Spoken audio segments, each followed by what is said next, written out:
Footbap Nation! Let's ride. Everybody, welcome back to another episode of the Fantasy Footbaps podcast. It's me, your host, B Dizzle, with my co-host, Paul. Paul, say what up to the fans at home. What up, Bill Belichick? All right, guys, it's playoff time. Final 7 teams in the winners bracket, and then we got the 5 teams in the piss bracket as well. It could be anyone's game. Not going to spoil who made it, even though league mates probably know. But for those at home that don't know who made it, this will kind of update you on that. But yeah, I guess that's kind of it. We polled you guys on who you thought was gonna win it all, rank the teams that are left and shit. So we're gonna go through those results, check the final standings. You know, there's a lot going on here. Paul, you ready to get into it? I'm ready. And those that know the song, you're real ones. So yeah, let's just get started. I guess let's get started at the results from last week. We'll start with lame ones first. Okay, here's a good one. I mean, this isn't like too lame, but it has no playoff implications. Dave has successfully. This should have been in the thumbnail now that I think of it, but there was so much other stuff to put in the thumbnail. But Dave is officially the worst team in fantasy Footbaps history regular season record wise. 1-13. No one's ever lost more than 2. Congrats, in fact, Dave. Didn't we look and see like that year that like you and Nick only won 2 games? Wasn't it like that? Like no one had even only won 2 games before that. Like you guys were the first to do that. Now Dave's the first to win 1. So we're really breaking new ground here in Footbaps over these last few years. Yeah, Dave has to be proud. He did something positive this year, which was being getting the worst. A record. Oh yep. yeah. I guess yeah, true. I mean, a record's a record. You know, it might not be a positive record, you know, but he does own. I mean, that I have a hard time believing that record is gonna be broken. I don't know about you, but like just thinking. That's pretty impressive. I mean, like 1 win is like you have to. It's a combination of like you have to not be good, but also be really unlucky. You know, like last year, your team was probably the worst we'd ever seen. I would say Mike's team this year was worse at times, and I would say Chip's team in its current form is actually probably the worst of all time. Over these last like 3 weeks, Chip's team is like such an embarrassment to fantasy football. And Mike's team was bad, but it wasn't horrendous. Like your team was consistently terrible for the whole year, but you also set yourself up for failure. Because think about it. If you didn't make the baby Binky trades, remember Lamar and like DK, like all those people you got rid of, like started doing well, you probably would have won like more games at the end. So Dave has the worst team record wise, but not the worst team in general. Like we've seen worse teams from a scoring perspective, and we've changed scoring around so much that we can't actually like test that theory, because we've had kickers with full scoring, kickers with half scoring, 2 flex, 10-man, 12-man. So there's, but like off the top of my head, I don't think Dave scoring wise, his team was really that awful. Plus, if you think about it, when he started, to the detriment of me, he started not setting his lineup in general. Remember, he gave Steve a free win. I think he gave maybe Gorman a free win because he just wasn't making lineup moves. So I don't know. Worst record in history, probably won't ever be beaten because some people get some kind of luck at some point going their way. But if anything, maybe we could say Mike's team is the worst. No, we can't, dude, because he scored like 120 points like 3 times. Jamar saved him from being ass. Yeah, I really think it's tough. It's tough. I think your team is worse than Mike's and Dave's this year, if I had to guess. Dave and Mike, I think, both scored 100, and that was without 100 kickers. The whole season. Yeah, so I think I'd give the nod to you still as the worst technically in history. But like there have been worse teams in different moments, and I will go on record right now saying I think Chip's team over the last like 3 weeks is the worst team we've ever seen. I mean, we're talking about like I don't know if he broke 60 points in like 3 or 4 straight weeks, you know. Either way though, going over Mike and Dave's lineup, I have to give Dave respect for this. Going back to the not setting his lineup thing. He starts George Pickens, who gets 0 points, and he meant to start Jordan Addison. He just forgot. Dave would have won this week. Yeah, it would have been a crazy one. Yeah, that would have been a really close, like, fun-ass game. Technically, maybe not, because Jamar scored that touchdown so late. We probably would have known that Dave was still going to win regardless. But a high-scoring, fun game here either way. I mean, Mike scores 120. Dave basically scored like 130 if you count him like if he would have made lineup decisions. But yeah, man, I mean, good stuff right here. The two pissers at the bottom. Like, no, because now Mike won. I was going to say Dave might not be the worst because Dave's one win was against Mike, but Mike got that win right back. So congrats, Dave. That's some really impressive stuff. 1-13, and I can't imagine that's ever going to get broken. Let's go. This game didn't matter. It matters kind of like seeding wise, but making the playoffs wise, no. Dewey beat Steve 110-92. I think Dewey was one of my guarantees to win. I think we knew that. I'm not going to go back and look, but I'm pretty positive over these last 3 weeks, Paul. I think I have at least like a 90% hit rate on my guarantees to win. Because if you think about it, I guaranteed myself to lose 3 straight. I guaranteed Dewey to win like 3 straight. I guaranteed Gorman to win 3 straight. He won 2 of 3. And then Steve, I guaranteed him to win 2 and then lose this one. So like, I was like pretty fucking spot on with these guarantees. So Dewey beats Steve, no surprise here. I don't even think Dewey had like a crazy day. I mean, I guess this is confusing. He scores 110, but if you look, like, doesn't it look like he should have scored more? I guess it's the 0 points from his defense that did it. But it just looks like it's weird, like 110 and you get like 13, 19, 17, 21, 10, 12, 18, and you're like, how am I not at like 120? That just, when you don't have a guy score like 30, that just shows it's kind of tough to hit like the 120s. But like Steve starting Will Levis and shit. But again, this game doesn't really matter. They were both in the playoffs. This means Steve has a different seed and Dewey has a different seed, and we'll reveal that at the end of the game. At the end of the show. Well, I guess this matters for seeding 2. Whatever. This one's kind of lame, I guess. Well, just compared to like other ones, because I don't want to reveal the bracket like yet. But Paul do we have beats the Mickey website ready, by the way?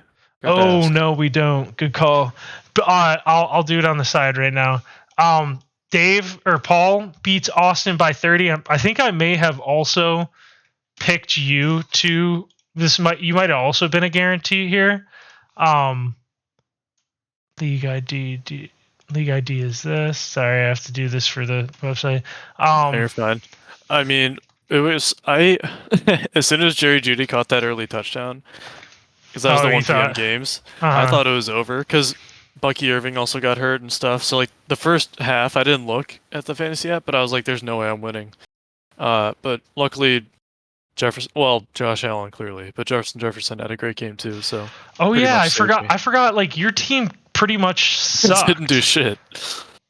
Yeah, I had a bunch of buys, so I blame that. Yeah, you had single digits from everyone but 2 players, 3 players. 3. That's crazy. And you put up 126. This is what I'm saying. If you were to show your team, even with Josh Allen having his best game of his career, and even with Jefferson, this was a Mickey Mouse game. Did you watch the most points by a fantasy quarterback in history? Doesn't surprise me. No, I mean 6 total touchdowns. I don't know if I've ever seen that before. This was kind of a Justin Jefferson, and going back to Jordan Addison. Did you watch any of that shit? Sam Darnold was like, I watched the highlights. Sam Darnold was just 5 touchdowns. Well, he was just throwing balls up, and defenders were like just tripping over their feet. Like I don't know what. One Jefferson touchdown was so funny. But then there was another one that I think went to Addison where Darnold's arm got hit and the ball went way short, but that meant Addison ran forward and the defenders kept running. Like what the fuck was going on? And then it was just like an easy touchdown. Yeah, like so that shit was crazy.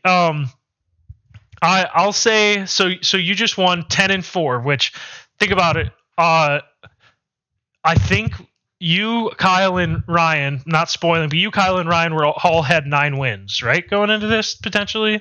Or yes, Kyle, and Nick and right. Ryan. Yep, 4 people. So 4 people had 9 wins. So this win gave you 10. Did you get the bye? You're gonna have to find out later. But just after this win, man, it's so funny seeing James Cook got Austin 3 points. I'm just thinking about when I played James Cook, he got fucking 19 and 28, dude. What the fuck? Garendo went off. Yeah. Wow, nice. That's pretty sweet. Either way, also was sending the taunts when he scored every time too. Immediately. Nice. Even then, Austin scores 92 points, and it's like, this is another one that looks like it feels like he should have. Nah, you got 2 guys scoring 3, whatever. But going into the playoffs, Paul, how are you feeling about your team? Bucky's hurt, but what are you feeling about your team? Scale of 1 to 10, how good do you feel? I'm feeling like an 8.5. I'm pretty confident because even though Bucky's hurt, questionable, I got DJ Moore, and like my starters are fine. If anyone's hurt out of my starters this week, I'm kind of fucked. So are we big Jonathan Taylor believers now again? Not really, but he plays Denver, so it's not that great. But I mean, I'm just hoping for 10 points. But we're DJ Moore believers now. Yeah, Minnesota's pass defense is bad, and true. They'll probably be losing most of the game because it's the Bears, and Minnesota's offense is apparently good. I mean, they usually are good, so yeah, we'll see. But yeah, I'm feeling good about most case scenarios here. Paul's feeling good. Austin ends on a loss. Wait, now that I think about it, Austin, I think the only person he beat down the stretch was me. I think he lost to everyone else. Let's go to another. I had called it from the beginning. Chips seems like the worst thing I've ever seen, but it also doesn't help that he didn't set his lineup and shit. He didn't make any moves. It's all right. He loses 89 to 56. So if you think about it, I needed Gorman to just lose one game, and I needed Steve to just lose one game, and instead, Gorman won, I think, a couple games where his opponent only scored 60, and I think Steve won a couple games where his opponent scored 60 or below. 3 games Steve won like that in the last, 3 of the last 4 weeks or something. There's really nothing you can do. At the end of the day, I said it all season, my schedule was just, it was fucked. I didn't have, easy, I knew that the way it was set up was the end of the year I had hard opponents when the people that I was competing against all had easy wins kind of lined up. So it was all fucked. Gorman wins 89 to 56. Really nothing to talk about here, I don't think. Chip didn't set his lineup. And then we can go to me and Nick's matchup. Nick beat me, so I end 7-7 and out of the playoffs because Gorman also ended 7-7. He has the tiebreaker over me. This is the first week defenses didn't work out for me. Cards got -4, which is hilarious. To have 13, 11, 12, 9, and then you play Seattle, who I don't know what happened. Seattle was giving up. They randomly just turned good. Yeah, they were giving. Well, not only it's not even really that as much as you get a point a sack, and Seattle was giving up or was taking 5 sacks a game for 5 weeks straight. So I was like, hey, even if Seattle scores 28 points or 30 points, 5 sacks basically negate all of that. So it was but yeah, the Cardinals just sucked basically. Will Disley got hurt in the second quarter, so that also didn't help. Thankfully though, I was between Will Disley and Juwan, what's his name? Not Juwan Howard, Juwan Johnson. Yeah. There's Juwan Jennings, Juwan Howard. There's too many Juwans, dude. But either way, if I started Juwan Johnson, I would have lost 111 to 103. So wouldn't have mattered, or 112 to 103. So that wouldn't have mattered anyways. But and I also another thing is I was between the Cardinals and the Dolphins because the Dolphins, who they played the Jets or New England or something, and the Dolphins got 0 points.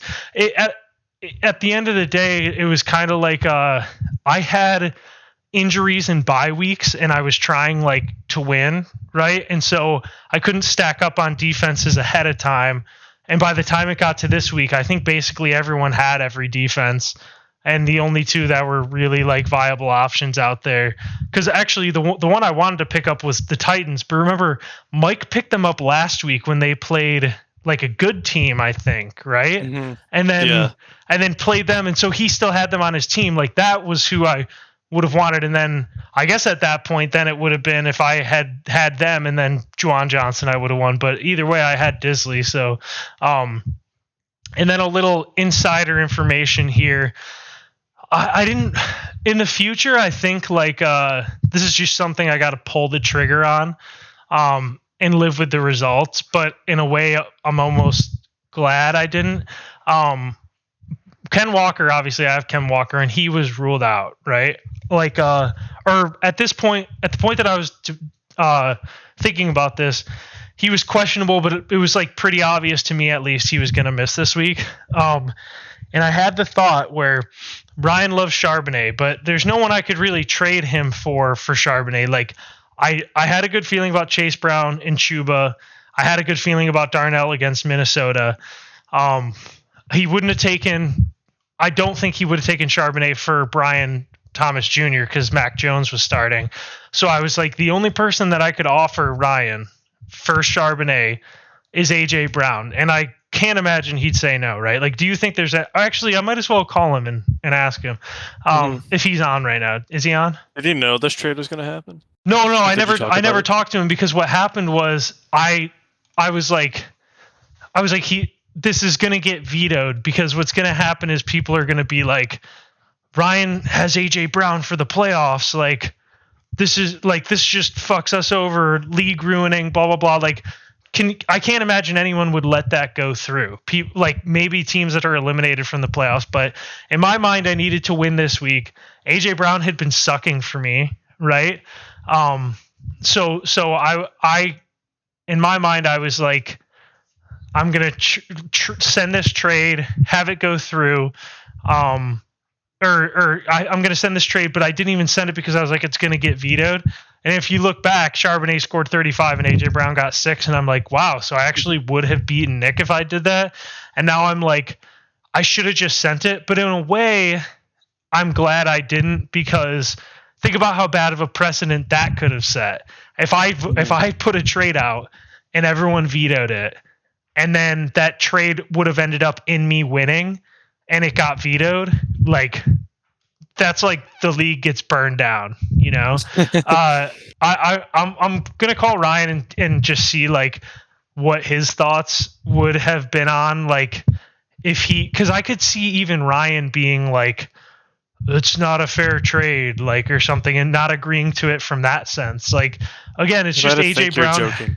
Yeah. It like, and it really just came down to, in my mind, those two games that Charbonnet played, I want to say he got like 20 and 25, and AJ Brown's been so bad for me, and they're playing Carolina, which I thought Saquon was just going to run all over, and I needed just one win. So it was like, I need one win to just get into the playoffs. So I was like, I think AJ Brown's only going to get like 9, and Charbonnet I think is probably going to get like 16 to 20, you know, and I was like, that could be the difference. Obviously I wasn't expecting the difference that it ended up being, but yeah, I'm like, looking back, I'm like, I wish I did it, but I also think that it would have gotten vetoed. Like, I just don't see a world where that doesn't get vetoed, right? Am I crazy? Mm-hmm. There's no way that doesn't get vetoed. Like, just based on the AJ Brown name alone, I feel like people would be like, what the fuck? Yeah, exactly. And just veto automatically. So because they'd be like, what, AJ? And like I said, I don't think it'd be as much of like the Charbonnet end, as much as I think that they would be pissed, because they would be like, Brandon's not even going to make the playoffs, and Ryan has AJ Brown to replace. I think Ryan has like Marvin Harrison Jr. or something, right? Mm-hmm. But either way, I'm gonna call Ryan in here and just see what his thoughts are. How do I just like add him? Like I'm trying to add him, but I don't want to create a new DM. Damn it! Is it in the top? Add friends to DM, like above. I don't know what screen. Yeah, but if I hit that, all I can do is click his name and then it says create DM. I don't really want to do that. Oh. Okay, do it the other times. We're creating a DM. Yeah, fuck it. All right. We're calling, boys. New DM. New DM time. All right, Ryan, question time. Boy. Okay, so welcome. So this was a thought I had last week. And I guess another aspect to it, Paul, would be like I also was slightly worried about it ruining the league, so that's another reason why I didn't send it, like in case it did blow up.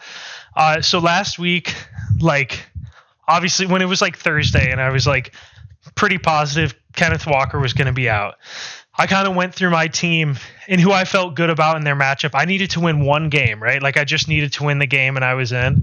And the only guy that I felt could like equal Charbonnet's value that week and like not be like I could like get him was if I offered AJ Brown. But in my mind, I was like, I think that everyone in the league's going to deny it. They're going to be like, that's stupid. Ryan gets AJ Brown. Like, this is I'm confused. Okay, you were going to offer who AJ Brown?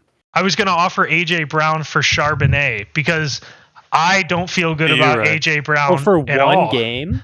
Because I need to make the playoffs. Like I needed to. Yeah, I mean. And that was like a life or death trade. Yeah, that's what I was thinking. But in my mind, I had two things in mind. One is I think everyone would have vetoed it, and then two, everyone would have vetoed it, which But I guess that makes sense why you didn't bring it up. But I also see how it makes sense for you in that in this one specific case when you literally need a one-game win now. Exactly. At that point, you don't even care anymore. It's like I gotta trade this away. I gotta get someone that's gonna give me big that's points. Exactly what my thought was. But so it goes two ways. Where one, I just thought it was gonna get vetoed, so whatever. Yeah, but the other people in the playoffs would be probably fucking pissed. That's what I was gonna say. They would be pissed, and I also had the worry of like, what if this does totally blow up?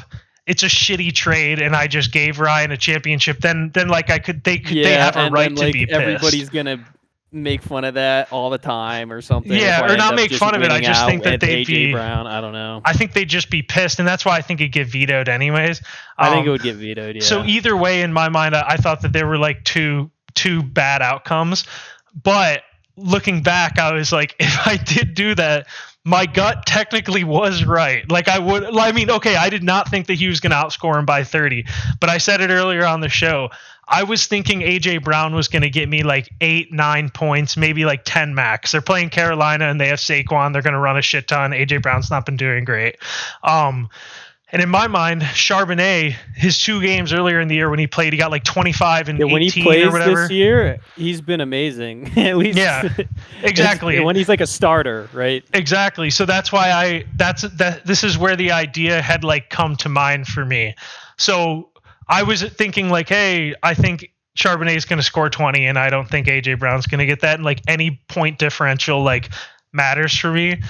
But looking back, it's like, fuck, that would have worked, but it would have gotten vetoed. And then imagine how shitty that would look. Like, hey, the league vetoed this. And then you'd probably get into like not vetoing trades in general. And that could lead to like baby Binky Paul trades and shit. So like the whole league could have collapsed off of that, like trade wise in general. That could have been some Binky shit. Yeah. But if it did go through, that could have been the biggest brain shit of all time. Like, I think that would have been insane. In that scenario, I'd want to play Charbonnet over AJ Brown as well. I mean, yeah, but the Sharp owner, I knew he cooks when he's in. But I would imagine like because on paper it was like Charbonnet gets like 1 week starting, you would take AJ Brown for like to have the rest of the playoffs. But yeah, long term in that situation, if I already know I'm in the playoffs, it's like, I was gonna say like if I was in your spot, I don't know if I would really question it at all. I would take AJ Brown like easily. Right. Yeah. I need a flex. But yeah, he's better than Marv. So that was just I just wanted to confirm that you would probably take that. So yeah. Didn't go through, but could have been a huge difference. It would have got vetoed. It would have got vetoed. Assuming like no vetoing, could have been a huge difference.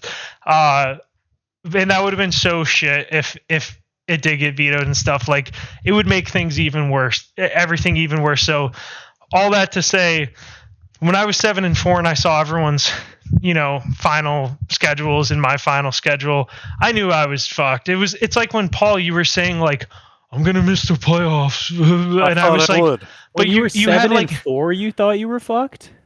Yeah, my team was looking like shit. So I had to make some trades. You had an easy ass schedule. Well, I knew I was fucked because I had bye weeks 13 and 14, and then Nick last week. Fantasy is such a lottery simulator. Sometimes it's hard to, if you're that, I don't know. It's so hard to call. Like every week could be a fucking. Unless you're like Mike or Dave, and even Mike has put up some points recently. Well, think about it. From my perspective, I needed Steve and Gorman to lose, and Steve ended playing like Mike and Dave 2 of his last 3 games or whatever. And then Paul got some nice late season games. And then Gorman was also like Chip and like Dave or something 2 of his last 3. So that's where mine came in, where I was like, fuck man, I have to play Paul when I have like half my team on bye, Austin when I have like the other half of my team on bye. And then last week of the season I play Nick, who like, his team's like really fucking good. So I knew I was fucked, but like, yeah, I thought it was ridiculous for Paul because Paul's like, I'm going to miss it. And I'm like, dude, you play Chip. Like that's a free win. I will say, I still think at 7-4, regardless, trying to count yourself out already seems kind of silly in my head, but it's not like I didn't try. I tried. I just knew I was fucked. Like I knew that I thought Gorman would handle it, and his points scored was outweighing me by a ton at that point. Was this last year? No. Mm-hmm. When was this?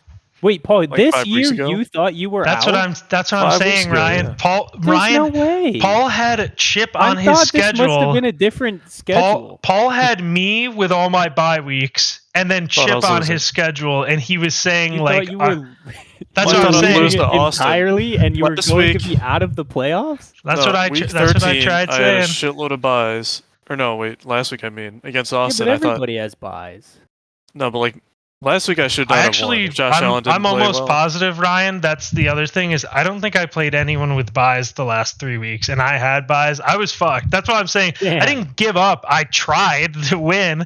But I was fucked with buys and playing good teams. I was just fucked. I'm still not gonna think like, oh, it's over if I'm 7-4. Regardless of what the schedule. I saw my schedule and I was afraid. I didn't think it was over, but it's like when you look at the like an NFL, like me and Paul do the NFL playoff predictors, and how many times, Paul, do you think when we like look and we're like, I don't see how this NFL team doesn't end with 12 wins. They have an easy schedule, or like this team. They end like the Browns. They end the year playing what? Like the Chiefs, the Dolphins, the Ravens, and the Bengals. I'm like, they are not going to win more than one game. It's just fucking basically impossible. Like, I mean, it could happen, but it's the same thing like that. You can look ahead and Yeah, you can. It's like, the Cavs face the Celtics a bunch in the late season or something. It's like, okay, well, we're probably going to lose these. But yeah, exactly. I wouldn't count it out, right? Like, I wouldn't be like, it's over. I didn't say it was over. I just said I'm pretty sure that like that's what's going to end up happening. Like I can try all I want, but I pretty much needed other teams to lose at least because it is crazier that Paul thought this too. That's what I'm saying. I was scared, dude. This was before my trades. Your trades didn't. Okay, wait. Think about this though, Paul. Your original team at that time, I don't even think it's changed that much. Before Sutton got good too. I was really bad. Sutton was kind of cooking all year, wasn't he? Before that, though, it was literally probably that week he started doing well. You changing your team name is like... We need to see this. This is week 10. We need the week that it happened. Week 9.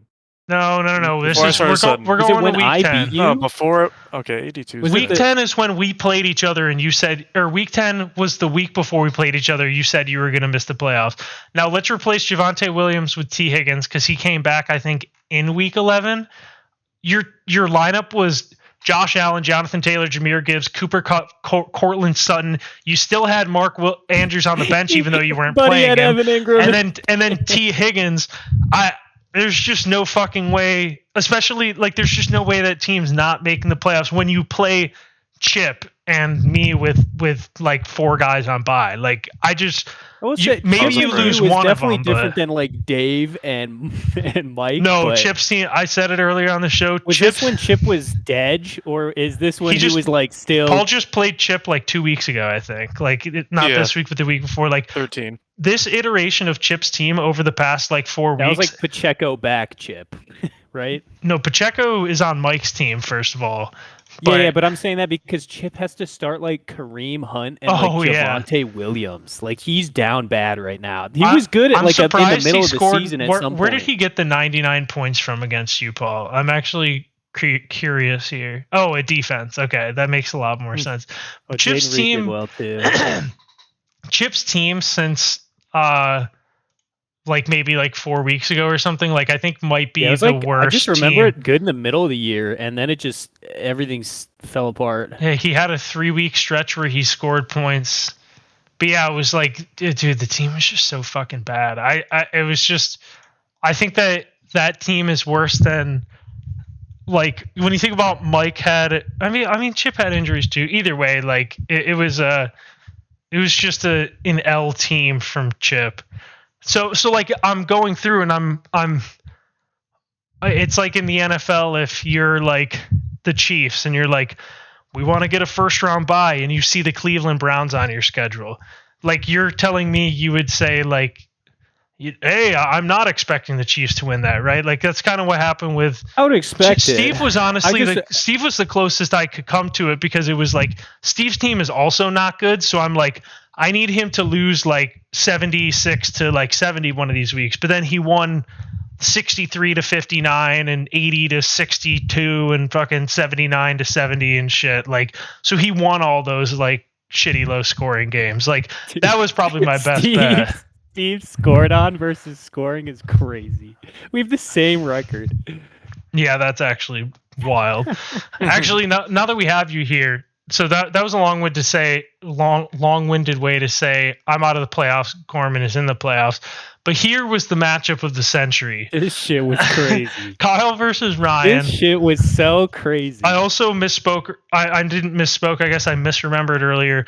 Ryan actually only had 8 wins going into this. So technically, Paul, you had 10 wins, right? Yes. 9. Or no, after this week you have 10 wins. After this week though, you and Nick both have 10 wins. Yeah, so this is going to shift things around a lot potentially.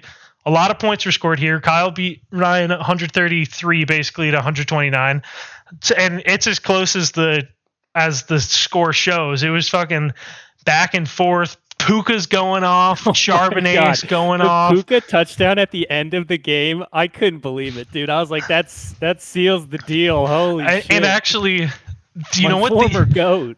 Ryan, you know what I don't think I sent it in GroupMe, but I was thinking about it in a meeting the other day. The kiss of death on you winning this game was Paul saying that I took advantage of Kyle by trading Rico Dowdle for Josh Downs. Because that literally turned Rico Dowdle into, I held him out all season. All I needed to do was just have Paul say that he was Kyle's ass. Only had good games from him now. Exactly. They've all been good games. So you actually have Paul without to blame even for having this. Dak at quarterback. Yeah, I mean, really good matchups, but like, since he's not even really that great of a running back matchup, but the defense in general for since he's just bad. But yeah, no, I think you have to blame Paul on this one. He basically jinxed Rico into being good. Well, Paul was rooting for me hard because if I won this, Paul got the bye. Which is just kind of funny. It's like I'm not even fighting for my bye. I'm just trying to fight to play King Mickey instead of Dewey. Yeah. But it was fucking crazy because we're watching the Dallas game, and I don't know if you saw the hit that Rico got right before he was about to get to the end zone. He had like a 25-yard rush, and then he got hit and he got pushed out of bounds, and it kind of got hit right on his head. It was helmet to helmet. Yeah. It was helmet to helmet. It looked kind of bad. I saw like a clip on Twitter. I thought he died. I thought he died. And at this point, he had like 10 points. So I was winning by like a point. And I'm like, there's no way this happens. And Paul's gone at this point. He's like taking a shit or something. He comes back. I'm like, dude, Paul, I think Rico is out. You just exposed this man for taking a shit. Yeah. It was 10.5 is what he had. He needed 11.5 to win. And I was like, oh, it's fucking over. And Ryan was like, no, he got hurt. Dude, I think, and then, because they put Zeke in, and Zeke gets the goal line stuff. I'm like, oh my god, dude, he's gonna go to the blue tent. They're gonna be like, okay, well, we're the the Cowboys. We suck ass. Why risk this man's concussion? I'm thinking about it. If I'm a coach, that's what I'm saying. I was very. We were all. Not very hard because Ryan was scoring points at the time that he was like the clear Mickey. But we were we were somewhat hard on Ryan for the Mickey. It was a false Mickey. I will say, no, it's a false Mickey because you lost this game. Do you want to know why? If I won this game, would I have been Mickey? You want to know why? Look who's in Kyle's flex, and look who's on his bench. Him starting? What on earth did he start Westbrook-Ikhine over Garrett Wilson I thought you were going to be mind blown by this too, but look at Nick Westbrook-Ikhine. I know his game log, but you can't be banking on one catch. I agree. For in that 60 situation, yards and a touchdown. I'm personally still starting Garrett Wilson, I think, but it was a crazy. I don't necessarily blame him because this log is nuts. I blame him, and then Garrett's was bad. I blame him. I'm just throwing it out there. 4 and 6 versus if I had to pick 10, 14, 15. The thing is you start Nick Westbrook-Ikhine if you have Steve's team and you're Steve and you're playing Kyle or Ryan and you're like, their team's better than mine.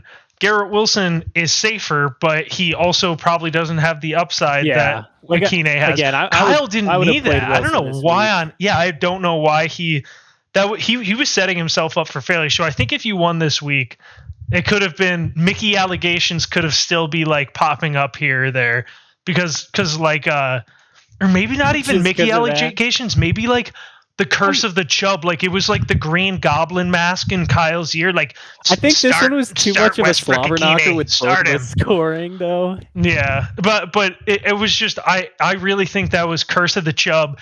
Green Goblin mask in his ear telling him to bench Garrett Wilson in like the biggest matchup. That's like Dewey when he said he got too cute a couple years ago, Paul. That's getting too cute. That's a crazy getting too cute. Also, I need Dewey to get a little cute this week. I know, and we're gonna get to that, but you might be getting that. Either way, we haven't technically spoiled what the standings are. Well, actually.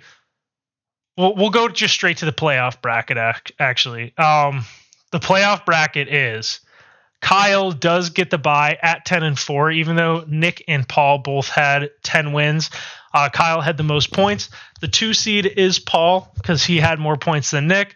And Paul is going to be playing Gorman round 1. Huge. Because we're going to get to this in a second. Huge. Gorman number 7 seed Gorman playing number 2 seed Paul. Number 3 seed Nick plays number 6 seed Steve, and then number 4 seed Dewey playing number 5 seed Ryan. And here's why this is such a big deal. Ryan went from potentially playing basically if you're playing Gorman and Steve, you are winning round 1 in my mind. Free wins. I think Steve is definitely not as Gorman's scary because of Saquon and Henry, but I think Steve was my favorite. Like I want to play him the most, and in here, the one I would want to play the least is Dewey. Yeah. And then that one little Puka touchdown, man, that just shifted it all. Like the way I look at it right now, the teams that don't have buys, I think that Dewey and Ryan are the 2 best non-bye teams, and then the best team would probably be Kyle. There's only one of you guys can make it to the finals. Like the 3 best teams, in my opinion, are like just going to beat each other. Me and Dewey, we play Kyle, right? Yeah, exactly. That's what I'm saying. Only the shitstorm. Only one of you 3 can make it. Like that's why Paul. This is like the college football playoffs where I've been saying if Penn State doesn't reach semifinals, that's a disaster because they get SMU and Boise State. It's the same thing with even if you look at it from Georgia's perspective. I know Carson Beck is out, but he's asked. But it's like Georgia's going to get fucking like, Notre Dame and then Penn State or SMU or Boise State. If they don't make the championship, it's a disaster. If Paul doesn't make the championship, it's a fucking disaster. Because in my mind, the 3 clear worst teams, Steve is like maybe the worst playoff team in history. Gorman, I might say, is a bottom 5 playoff team in history. Again, Saquon and Derrick Henry can go off at any point, but if Saquon and Derrick Henry both don't score 30 points, Gorman scores like 80. His receiving core is so rough at the moment.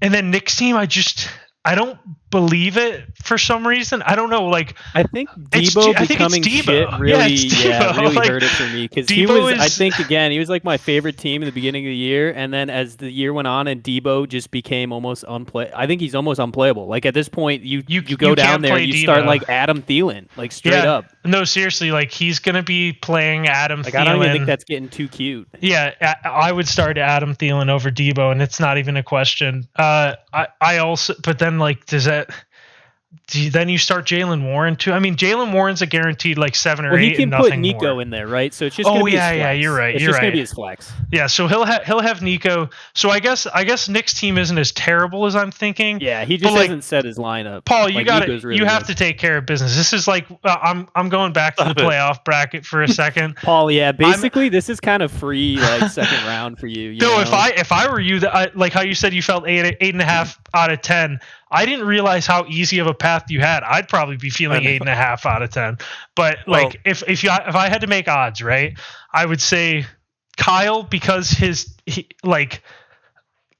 I'm thinking like this is actually so similar to the college football playoffs. I'm gonna take inspiration from the college football playoff odds right now to win it all. So I'll start with or I'm just gonna go to like championship odds. But because in the college football playoffs, the bottom bracket is a complete joke, and then the top bracket is like Oregon, Ohio State, Tennessee, Texas. Like it's like a fucking bloodbath up there. So if we go, so this is what I'm thinking. Kyle, I give him he's plus 360 to win it all. He's got the bye. That's like he's basically the Oregon in this situation.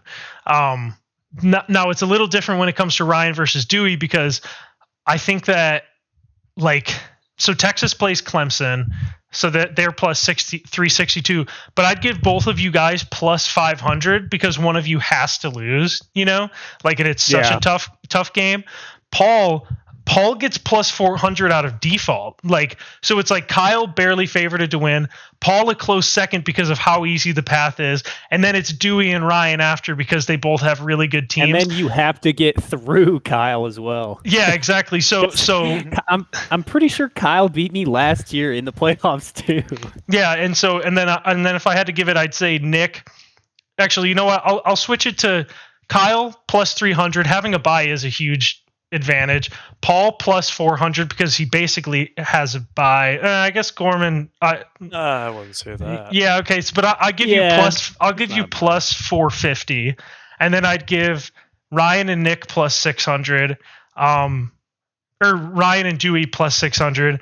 I'd give Nick plus 750.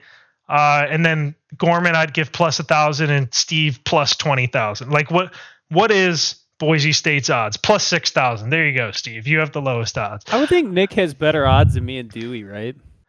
No, because I think that he avoids. He's on the non-Kyle side of the bracket. It's like a guaranteed win against Steve, but I really do think it's close to a guaranteed loss against Paul, just because I think that could be a close one. Dude, you have faith in me? I don't have faith in Nick's team. Nick's team scares me.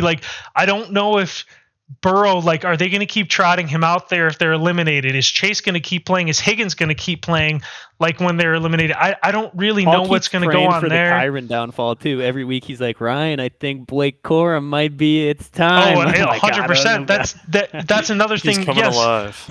The Cardinals' offense is horrifying to me. I don't trust James Conner.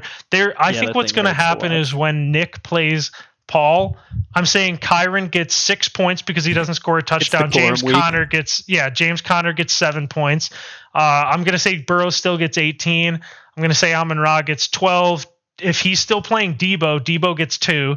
Njoku, he might get like 8 because he's Njoku, and then we'll say Adam Thielen gets like 8. Like, I just think that it's tough for me. I don't trust Kyron and James Conner as much at this point because Kyron is so touchdown dependent and Blake Corum looks so good. Yeah, I don't trust James Conner. Into this like real boomer bust situation. Yeah, I don't trust James Conner just because I don't trust the offense even a little bit, and then I'm just worried about Burrow and Njoku just because when it comes to teams basically being eliminated from playoffs, like sometimes they err on the cautious side, and when guys are banged up, it's why are we throwing them out here type thing. So anything can really happen there, but that's why I don't believe in Nick's team as much as I don't believe in Paul's team. Like I said, I think Paul's team is the 4th best team out of these 7 teams, but he just got a good draw. Him 4th as well. Yeah, I have to see what my vote is. It's not what's wrong with you. It's Kyle, Dewey, and Ryan. I think have the best teams. That's what I did as well. I think I did Kyle, Dewey, me. This is also I guess I should preface by when I did these rankings,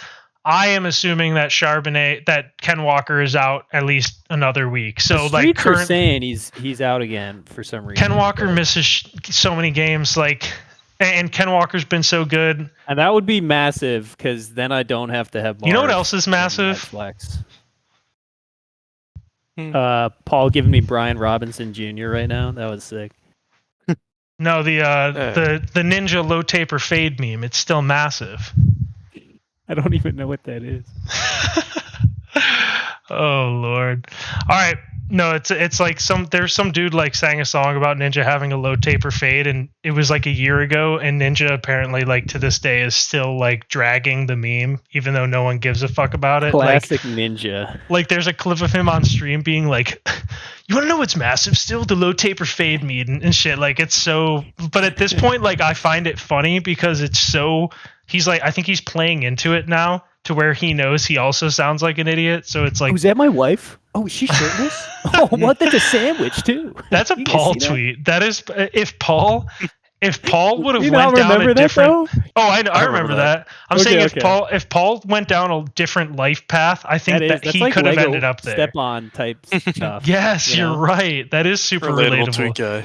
My breastless breastless my wife. My breastless wife just came in with a sandwich. Oh Hell man. Yeah. Actually, now that we're here, I guess let's take a look at the losers bracket. I actually haven't even looked at this yet. I know Dave gets the bye. Oh shit! Oh, the brotherly matchup. Oh, a brotherly match. Yeah. The losers bracket is such garbage because Dave, like, I don't think he can like technically get last place, right? Because he gets a bye. Like, how fucking I'm not going to decipher what the hell's going on down here. Into like who places where. I thought it finished at the playoffs. No, it determines who places where. I stopped playing last year at the playoffs, I think. Oh well, you were in the winners bracket though, so that's different. Yeah, but then I lost, and then I just stopped playing. I didn't realize that. Yeah, I don't. That would be only a difference of like one placement though. Like this is a difference of finishing like 8th and 12th. I remember someone's team wasn't that bad one year, and they lost 2 losers bracket games and got 12th. It might have been Mike. He finished like 7-7 and then got last place overall. Okay, so that makes a lot more sense why you would still like. I don't know why these. Other I want to finish as high as possible. Like I said, I have an entire spreadsheet. I didn't know that. Grading everyone. I give a fuck, so I don't want to. I was going to say, I don't want to end up like probably Paul. have big money to spend. Yeah, someone actually maybe not in the losers. Paul was like an easy A graded player, and then you might be back up to A- now because you won it all, Paul. But that one season you finished last regular season, last playoffs, lowest scoring. That lowered your grade as a fantasy player in our league from an A to a B+. It was fucking tragic, dude. Bad. You went from like the 3rd best player to like the 5th or something. It was bad. Like drops like that don't happen with that much. Yeah, with that many years of data, like it's hard to drop that far. But that's why I just don't want. I at least finished 8th regular season, and I probably finished. I don't know where I finished points scored now I think about it, but like the 12th, and it's all weighted too. So technically finishing last is only like 25% of your like weight. It's based on a bunch of different factors, but I still don't want that shit. Dave's another one who like Dave was the number 1 player graded in fantasy. Now, he was in a Mickey Mouse division for a while. Him and Steve both were just making the playoffs every year because they were beating up on like Austin, Dewey, and Nick every single season. Like, it was fucking ridiculous.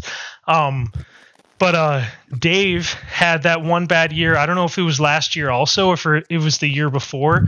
He's basically had like it was like one bad year dropped Dave from the first best to like the third best. And that might have been when you jumped up to 2, Where Paul. Where are these grades? It's in a spreadsheet. I don't really, it's an untitled spreadsheet, so I don't really feel like finding it. But yeah, it's just based on all the years of data. But now we have so many new players. Was just like goated back in the day. I think since I've been in the league, I don't know if he's made the playoffs. No, that's what I was going to say. Last year, right? No, Dave sucked for like 3 years now. I said, Dave and Steve basically used to flip-flop who got a first-round bye every week. Because like I said, they were with Dewey, Nick, and Austin.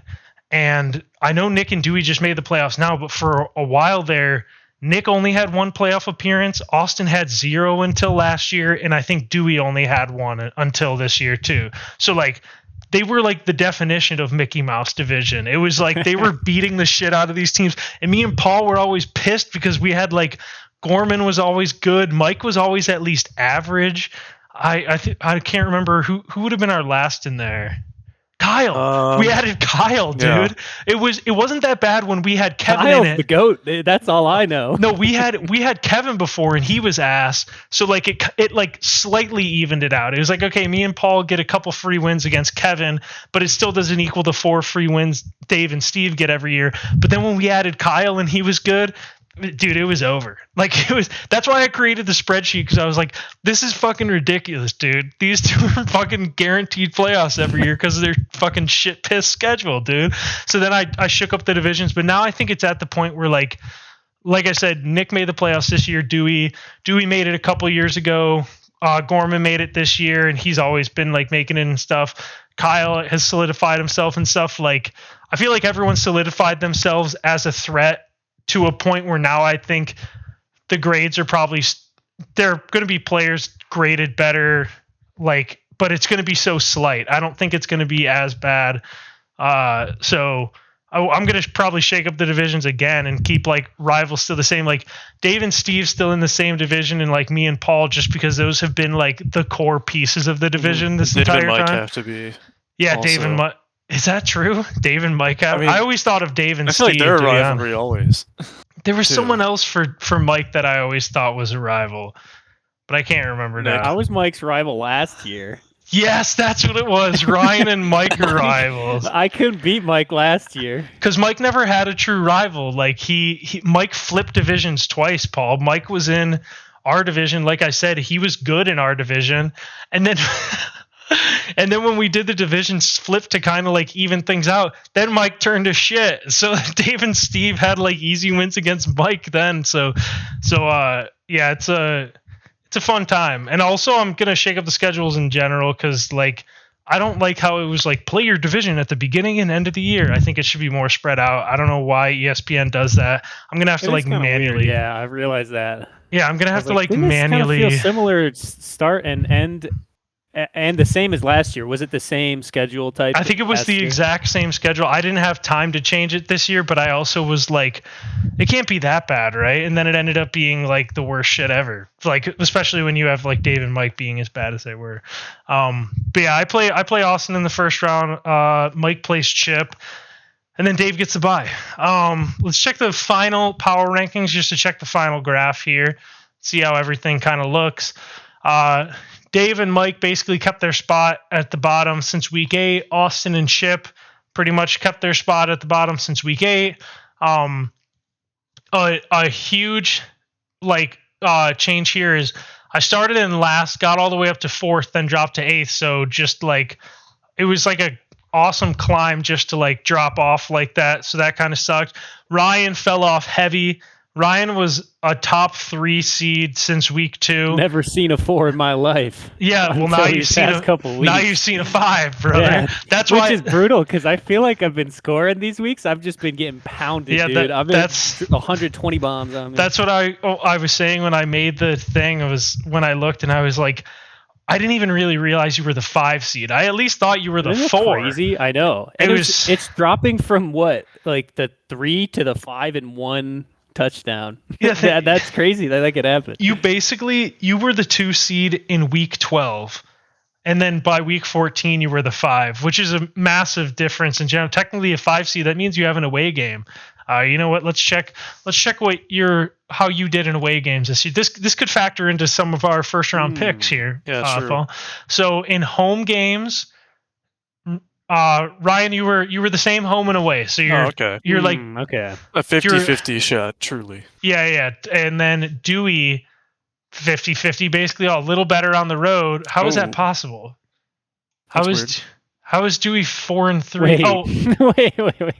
Oh, because Dewey has one more win. I thought you guys had the same record. Dewey has one more win than you. That's why. Yeah. No, I'm stupid too. No, I was like, what the fuck is ESPN glitched, dude? So yeah, this is basically. Did you guys look at these yet? No, we haven't. But I was gonna look at this first. Yeah. Dewey, a big jump, two spot jump going from the 6 to the 4 is just amazing. Again, that's an away game to a home game. That's big. Nick was just hovering around all season, basically 2 and 4. He never really popped out of it besides like one little week there. Kyle keeping the number 1 from 9 to 14. That's impressive, dude. That's nasty. That probably hasn't happened since that one year I went 12 and 2. That was probably the only time that ever happened before. Paul fell off and then got back up. Paul ending on the 2 is also kind of crazy. Like I thought Paul was going to be a 3 You seed. can see why week 10, 11 I was like, yep, playoffs are gone. No, because we knew you were playing so late and your record was already so good. But it wasn't just that. It's also taking the schedule into account. It's like if I don't really remember who the Eagles were playing at the end of the year last year when they kind of fell off. But if the Eagles had a couple weeks where it was they lose 4 straight games, but then it was it was they also play the Titans and the Jaguars, 2 shit teams. Then you'd be like, all right, well, they're winning those, right? That's what I'm saying. Even if you think your team's falling off, Paul, you had a free win against Chip at the very least. But was there some culmination of all the trades and shit that you've made up to that point, and you're realizing, maybe I made some bad moves, or maybe I did. Did you set your team up better? If anything, the Sutton move saved his season. No, I feel like every trade I did actually did help me. It was before I got my last 2 off, which I think were. So you think better. this was the opposite of last year? Oh yeah, I think. Last year was bad trades. Well, last year was Binky mode. I still don't think. I still don't think personally, Paul. I think your team is the same as it was even before the trades. The combination of slightly better. So it was Kupp, Brian Robinson, T. Higgins, and you replaced it with Justin Jefferson and DJ Moore, I guess. And I'm that's and Bucky. Well, Bucky was Baker. Bucky was big. Baker though. That wasn't. I was talking about those 3 players. You flipped. In theory, you flipped Kupp, Brian Robinson, and who else? Who the hell? It was just those 2? No, wait. Who the fuck I gave him Jefferson T. Higgins. Kupp and Brian. Oh, yeah. Yeah. You flipped somebody else. You basically flipped though T. Higgins, Cooper Kupp, and Brian Robinson, and got Justin Jefferson. Who the fuck else did you get? DJ Moore. Oh, and DJ Moore.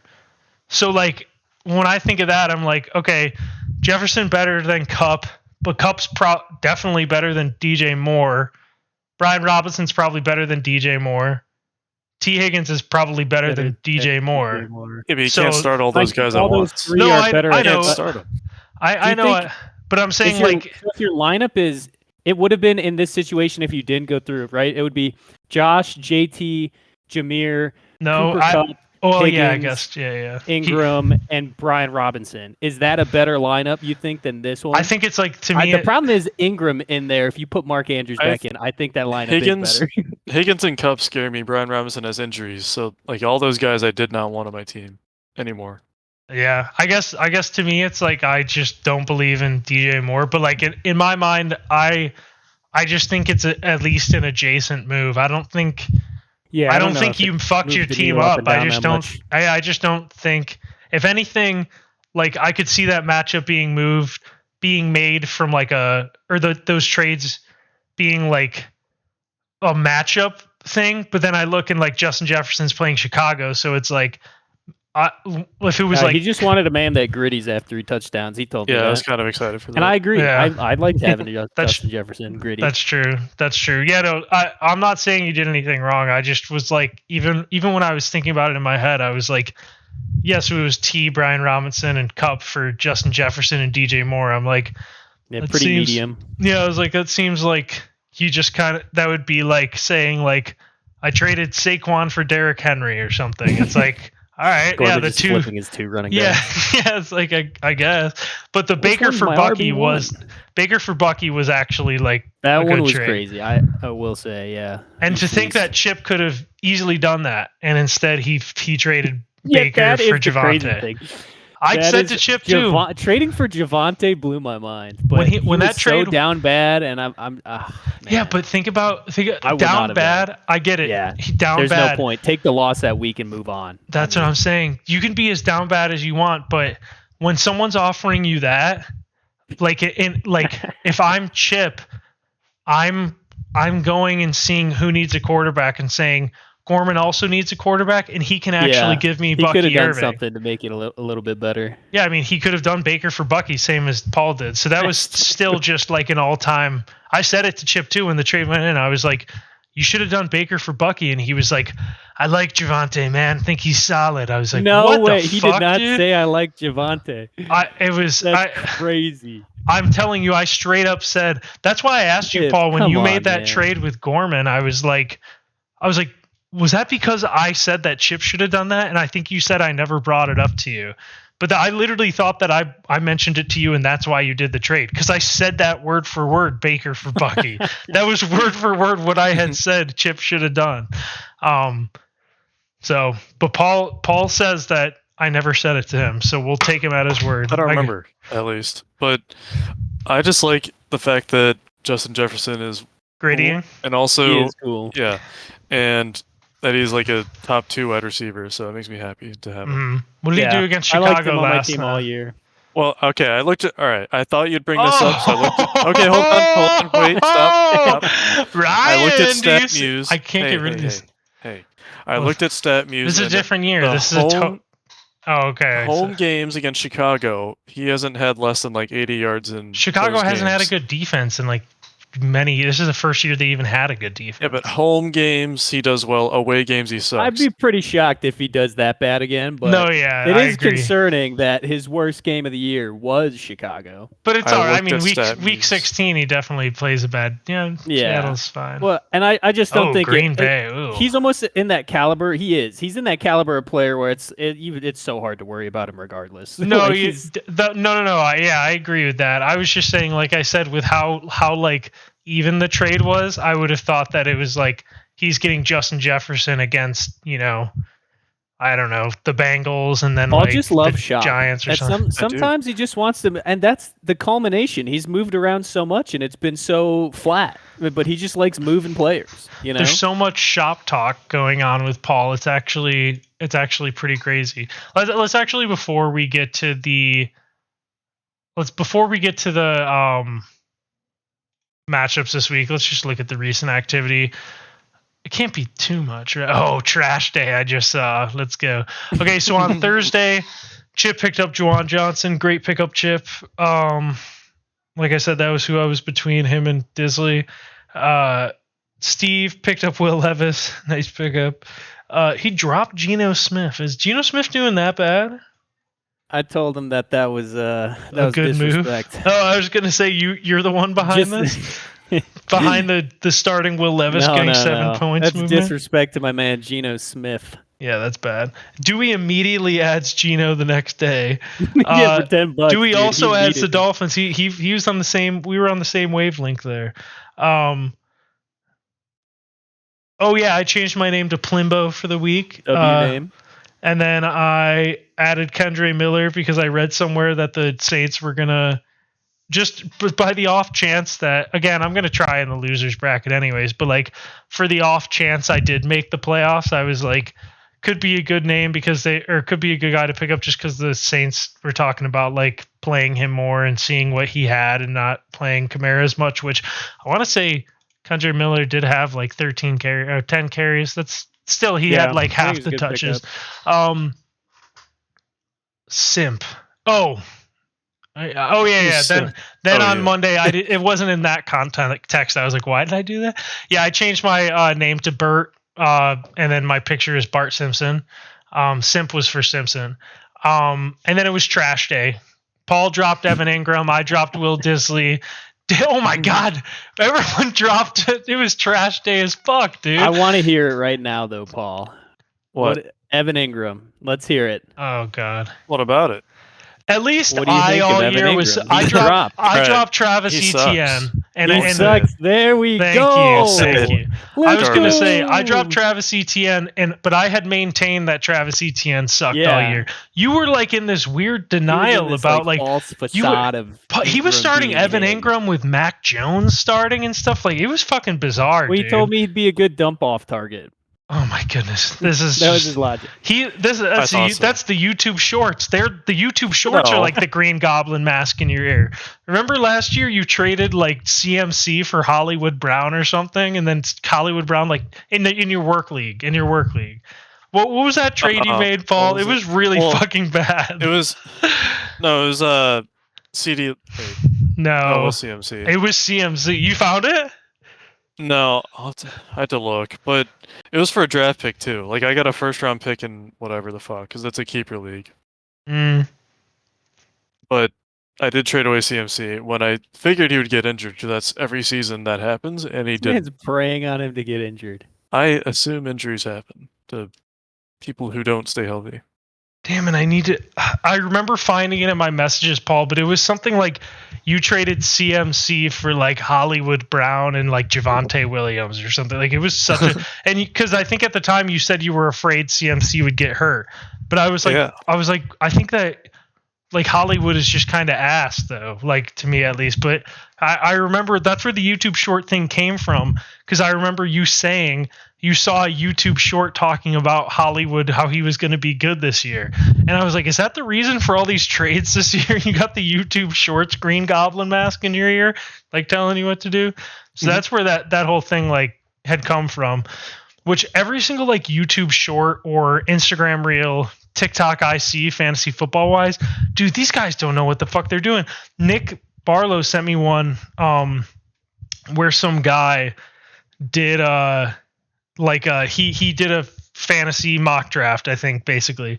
And obviously he did it in like August or whatever the fuck. But it was like the worst fucking team I've ever seen. And this is a guy that like is like, subscribe to my Patreon for fantasy football advice, you know? So his team was, he was drafting like the perfect team. His team was Brock Purdy. It's even worse than I remember. Brock Purdy, Isaiah Pacheco, hurt. Zamir White, ass. Brandon Ayuk, hurt. Devontae Smith. Anyone drafting Zamir White, that blew my mind. Devontae Smith, hurt basically. He's been okay. That's like the only guy that didn't completely suck. Hollywood Brown at his flex.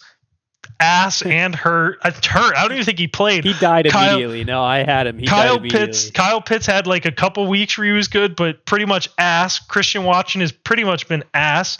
Rashid Shaheed, that was a good pick for like a while. And then the Ravens defense, which has been ass all year. So it was like, this is who people are getting fantasy advice from. Yeah, like this is just, that's why you can't trust these YouTube shorts guys, dude. But either way, it was trash day. Paul dropped Evan Ingram. I dropped Will Disley. Dave dropped Khalil Herbert. Oh man, Dave was very loyal to Khalil Herbert this year. Or no, he had Roshan Johnson. Yeah, we both dropped him. Nobody was loyal to Khalil Herbert. We traded for him, the mid for mid. Dave dropped Sterling Shepard, and then I dropped Travis Etienne. Finally got him off my team.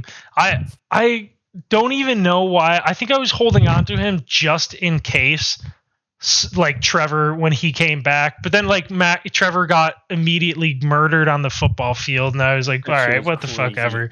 Paul changed his name to Klingon Merchant, and now we get to the waivers today. I'll get to that one last. I added Patrick Taylor. I'm shocked no one added him. Isn't Isaac Guerrero hurt? Am I like remembering I've got no wrong? money. Yeah, he did get hurt. I would have added more players, but I got no so money. no one picked up the Niners running back that like got all the touches once Guerrero got hurt. I am surprised. That was shocking. Yeah, there are some people in the playoffs with a lot of money. Paul added Josh Downs. He's a Tar Heel. Amazing. If there's any, like, I wouldn't start anyone. How did at you this get point. Roshan Johnson? How did Roshan get from Dave's teams? Oh, that was Khalil for Roshan. Yeah, the mid for mid. And then they both got dropped this week. That's kind of poetic, actually. That's good stuff. Paul added Falcons defense. I added the Packers defense. I had to add him, Ryan. I know. I didn't realize you only had $1. Yeah, I wasn't expecting to get him because I only had $1. But no one else bid on him. I was just so surprised that nobody else in the playoffs bid for that. I'm like, are you serious? I lost him to somebody not even in the playoffs. Yeah, dude. like that shit. That was brutal. Again, they get to. I have the Broncos against like the Colts this week, which I feel good about, and then I want to say last week of the season I have like Lions against. Like whatever the fuck. It's mainly for the New Orleans matchup. That's why I wanted them. I was like, hey, if I make it through, like, that matchup. It paid off big time playing defenses against Spencer Rattler earlier in the year because they got me like 15, 17, and 21 or whatever. So that's why I was like, oh shit, great pickup. And everyone's still dead on that team. Like, exactly. It was basically Derek Carr, like especially if they're phasing Kamara out and Hill's Kendrick gone. Miller's.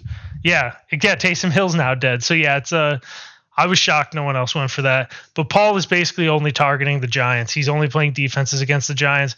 But he's playing a dangerous game, I will say, because, I don't know, just as someone who has, in the past, every time basically I play a shitty defense against a shitty offense, they always do bad for me. So Paul's riding like a pretty high like luck streak right now where none of these, like, Paul, you're basically playing defenses weekly that like have scored between 0 and 4 every week of the season, and then you're getting like 13 out of them. So it's like it's the Giants, but it's also like at some point that has to fucking stop. There's no way. I just can't imagine that continues. But either way, see the line for the Ravens. I mean, it's the Ravens because they're it's the Ravens. But the line for it is almost 17 now. It's insane. Oh my god. You know what was an easy ass line last week? The Eagles were 14.5 point favorites over the Panthers. For how good the Panthers have been playing, that was like the easiest bet of my life. Also, it's just crazy how much the odds makers know. Last week, the Dolphins were -6 and like -6.5, I think, like everywhere. Right, so only have to win by a touchdown. And then I took like an alt line because I was like 6.5 is so weird, and I can like alt line it to 5.5 at like -125, and I'm okay with that. The Dolphins fucking won by 6, dude. Exactly 6. What are the fucking odds? So like, how do they know that like the Dolphins at 6.5? It was so shady because it's like that means they're begging you to take the Dolphins because they're like. They only need to win by a touchdown, and in what world do they only win by 6? There you go. They fucking won by 6. I don't know how Vegas does it, dude. It's impressive. It feels so rigged so many times.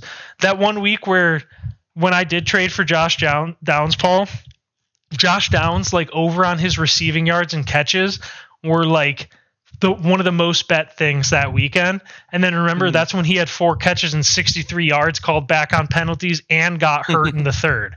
So it was like, what the fuck? Vegas made the call. They were like, we can't lose money on this. Dewey added Sincere McCormick, dropped Cam Akers. I don't even know why he had him still.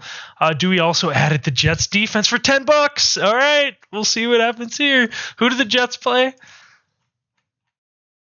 Okay, Jacksonville, I can kind of understand, but we might have a repeat of what happened to Austin and the Jets defense. And then Paul also added the Colts. Now, the Colts I thought were decent. So, all right, for next week, the Falcons I know are awful, and the Colts play Tennessee, then the Giants. So next week, that's a good double. Really is like a there. Yeah, it's a because I don't know if I'll even play the Falcons, depending how it looks and all that shit. So that's like my backup. Is I really wanted the Colts, so I put $10 on them. You need to only play against the Giants. This is I know it probably will happen just because don't think too much, but we'll see.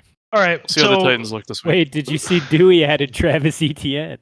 Oh, that's what I was waiting for last. I was waiting for last. Yeah, so I dropped Travis Etienne. That's a landmine. I'm trying to trick someone into picking that motherfucker up and playing him. I dare you to play him, Dewey. If that happens, then Ryan, you get a free dub. Dewey, if you put Travis in, I'll throw Tank in. We'll have a RB off. A jag off. Oh, Jesus. Yeah, dude, let's jag off. I'm just gonna send that no context in Wait, you send it, Ryan. Say, Dewey, let's have a jag off this weekend. And then don't explain that it's Tank and shit. Either way, that's the recent activity. Now, I haven't checked the results for polls, but I did send out polls to people. This should be interesting. One of them was to rank all of the playoff teams. The other one was just picking who you think is going to win. So we're going to the ranked playoff teams. I can't see individual votes, but we can look at the results. Players got votes. Kyle is in first place in the rankings. He received 49 points. Dewey is second. Wow, I actually didn't think Dewey would get that high. Dewey is second with 39 points, so a 10-point difference. And then Nick is in third with 35 points. Paul is in fourth with 34 points. Ryan is in fifth with 26 points.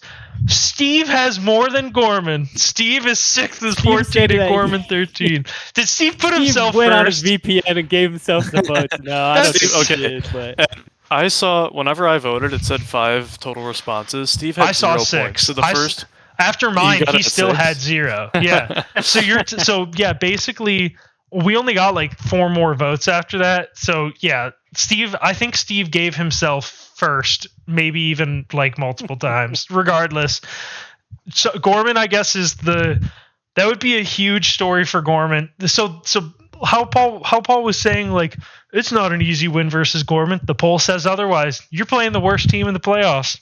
That's what's happening, Paul. This is a free win this week. You would know. You remember this. Up until 2022, I never won a playoff matchup.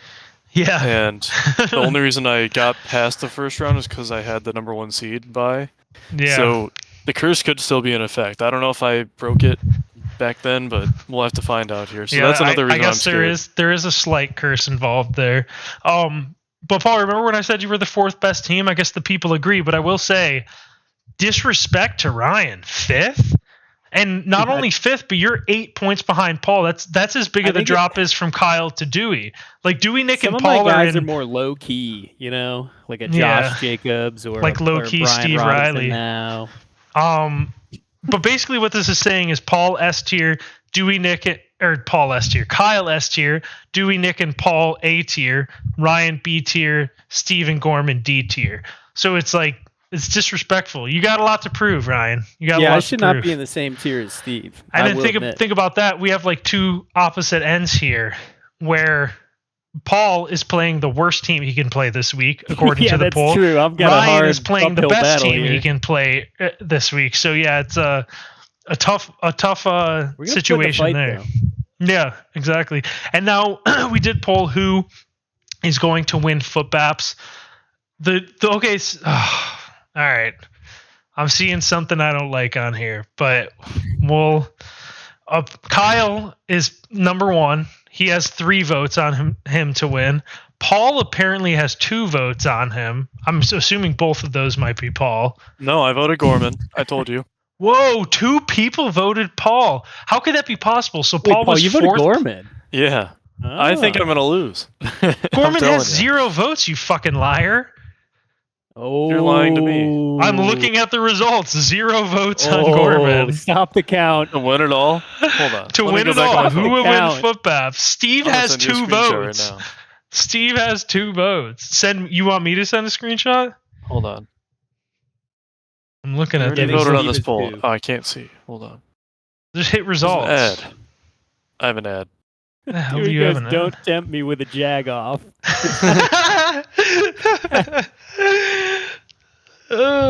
That's so fucking funny. What the fuck? How many votes are there? 10? Ooh. I voted Gorman, dude. I saw my results there. I don't know what the fuck happened. I'm not kidding. So that means I'm guessing. I told you I voted Gorman.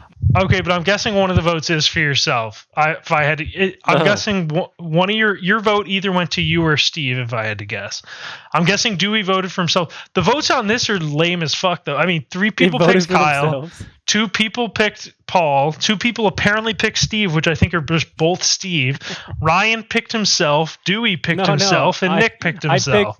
I picked Kyle. Okay, well that's good. That's good then. Wait a second. I think I picked Dewey. So who the fuck did Dewey vote for? Dude, this shit's crazy. Yeah, this shit is crazy. Giving me respect, dude. Yeah, maybe Dewbag picked Nick or Dewey. I would love to know who voted for these. Basically, Kyle, Paul, and Steve are the only ones with multiple votes, despite in the rankings, like Steve being low down and Paul being only 4th. So I don't know what the fuck's going on, but Kyle is the runaway favorite in this thing. Let's get to the matchups here, though. Did you quickly do the scored points against and for and stuff? Oh yeah, true. Highest is always my favorite. We know the highest point scored was Kyle because that's how he won the tiebreaker. Paul actually ended in 2nd after a late surge because I think you were only 5th at one point, Paul. I feel like he was 5th for a long time. I was hanging around 5th all year. 3rd was Ryan. Ryan had a major fall off. I think he was 1st. Now he's down to 3rd. Just a huge fall off. 3. Technically, the fall off could have been worse if you didn't score 129 this week. Yeah, it wasn't that bad. Paul or Nick 4th, Dewey 5th, Gorman 6th, me 7th, Steve 8th. This is the crazy Steve all the way down there, but we get this. But in the playoffs, yeah, Austin 9th, Chip 10th, Dave 11th. Mike has the least points scored. 70 less points, dude. So Mike put on 20 points into Mike because he just didn't play a quarterback one week. So he still would have been down. That's true, yeah. He would have lost by a ton. So he was by far the least. Now the least scored on. Oh my goodness. A late surge by Ryan to not be Mickey. Least scored on is Steve. Go ahead. Give me 20 more as well, because again, I was the one Mike didn't play his quarterback on. So 20 points. I'll say 16, and you're still at 4th. But either way, yeah, Steve, that puts Mike under me. You're 21 points less than Mike, so even 20 points, you'd still be behind Mike. I'm terrible at that. But either way, Steve lowest scored on, Dewey 2nd lowest apparently, Nick 3rd lowest apparently, 4th Ryan, 5th Mike, 6th me, 7th Paul, 8th Gorman. Then we have Austin. Kyle was the 3rd most scored on. Chip was the 2nd most, and then Dave the most scored on. Dude, Kyle's elite for having that much points on him and still getting as much as he did. And it's impressive. That's crazy. It's impressive. That's impressive stuff from him. Let's see. We have 14 regular season games, right? Yes. Yeah. Oh, this is the Mickey machine is not Mickeying right now. We'll have to see. Either way, Paul 7-1 in division. That's kind of crazy. Home, Paul is a home merchant. It's a good thing you got a home playoff game. Actually, who do you play again? Gorman? Yeah. Gorman 4-3 on the road. Dog. He's what's Kyle? 6-1 on the road, dude. This man's unbelievable. Yeah, this is longest win streak was Nick won 5 to end the year. That's so crazy. He must have been low scored on though. 11 in a row. I just saw the bottom. Oh, is that Dave? That's the longest streak of all time too. Losing 11 in a row is the longest? Yeah. Dude, Dewey had it at 8. Maybe I had it at 8 also, but 8 was definitely the limit. He was on one then. Dave killed it. Dave, that was pretty unbelievable stuff by Dave here. Most moves on the year is Paul, but Kyle is 2nd. Least is Nick. No shocker there. Yeah, that's some good stuff right there. Worst in division was look at these two fuckers. 14 wins, from Kyle, Dewey, Ryan, and Steve came against Mike and Dave. Technically, more, right? I mean, Dave's one win came against Mike. It's fucked, dude. That is fucking crazy. Let's get to the matchups this week. I'm gonna try to get the Mickey machine going here, but it's so like finicky. It's one week behind as it stands now. But first off, Ryan or Paul, we'll get to your matchup. Oh no, is this gonna happen? No. Oh, it's because I'm doing the Mickey machine. Yeah, I'm doing the fucking Mickey machine is so annoying. The Mickey machine breaks it? Yes, I'm just not on even his kidding. Browser though, it's weird. What the hell? God damn it. All right. Did we wait to do the Mickey machine until the end of last year? Should we wait again or no, beginning of playoffs. Yeah, we're trying to see like the playoffs. Like who could have made the playoffs if this and whatnot, like that kind of thing. Yeah. All right. So again, Paul, you could get to your. It's a good thing that the dark mode carries over into Edge like this. Paul, lay out your matchup with Gorman as it stands. Paul is projected to win 107 to 105. Give us the rundown, Paul. Well, the rundown is that Gorman will soon be projected higher because he didn't get a defense today. He tried to get the Jets, I think. Are there even any good defenses? The Bengals might be a landmine that'll take. Potential landmine. He's definitely going to take projected them. a lot. He's going to take them. I know. Bet a lot of money on that. But maybe Will Levis has a legacy game. That might be nice. But in my case, we never know what the hell could happen with Saquon and Derrick Henry. It's literally all relies on them. Luckily, Saquon plays Pittsburgh, so who knows how that'll go, but I have some good faith in that. Derrick Henry's going to probably get 3 touchdowns against the Giants, unfortunately, so that one's guaranteed. Everyone else, though, that's a toss-up. We'll just have to see. I give it a 50-50 chance. I am going to pick you as a clear winner because of the Pittsburgh matchup for Saquon. I'm going to guess Saquon gets 8 points. I'm going to say Derrick Henry gets 20. I'm going to say that Hopkins is going to get 6. Devontae against Pittsburgh, I'm going to say 5. Laporta, I'm going to say 3. Aaron Jones against Chicago, I do think he'll have 16. Darnold against Chicago, I'm going to say 12. And then Landmine Bengals, -1. And then you're just going to get a free W. That's my prediction here. Ryan, what's your prediction? I'm thinking this could be a Devontae Smith game. Oh, so you're feeling Devontae Smith. I've got a little love for Mr. Smith, and I know it's Pittsburgh, but I could see it happening. I know it Pittsburgh. Did I cut out? No. I heard it. I was just saying, well, I was just calling him Pittsburgh, not Pittsburgh. I don't know. I think Paul wins. I would say Paul probably wins. But again, the Derrick Henry and Saquon thing is so scary. And I will say, I think DeAndre Hopkins is just going to get a touchdown against Cleveland. I don't know why. I'm just going to put that out there. Whoa. That's fucked up, bro. What the hell? It is fucked up, but it's the Browns, man. It's just what we do. I don't like this. If he puts attitude. in the Bengals, then he's cementing himself as losing, I would say. But I think he's losing on defense either. I don't think even the Seahawks. Seahawks have the Bengals roll out like a lineup of nobody on defense. They might as well not. Like they don't play. They don't show up to work. It's my day off. That's what they say. Nah, he said it's my day off. Is that the guy in like the tracksuit? It's the guy on the bench in the tracksuit at the kids' park. All right, please tell me that this fucking I think Mark Andrews is finally going to reward Paul. For saying it. Actually, he might be spiteful. He might be spiteful sitting on your bench. Although, what do you do if Bucky plays, Paul? I assume you put Bucky in instead of DJ, even though he's coming off an injury. Minnesota's pass defense is the worst for fantasy wide receivers, so that's my main thing. And DJ Moore has been doing really well.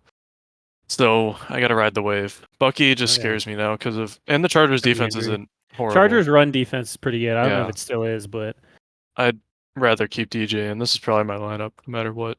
Interesting. Yeah, if Bucky got hurt again, I feel like such an idiot. Dude, if I played him. Bucky, man. What even was his injury? I don't even know what his injury was. Back. They said his back tightened up, and he had a hip injury that he was dealing with all week as well. So they just kept him out as precaution. Oh, wait a minute. Josh Allen versus Detroit? He's going off. Detroit is like, this is going to be final score 35-42. Yeah. That Josh Allen's getting 40 points. I think he might have. I think he's going to have a 5 point or I think he's going to have a 4 touchdown game here. That's just how it goes. So I'm picking Paul. Ryan, who are you picking?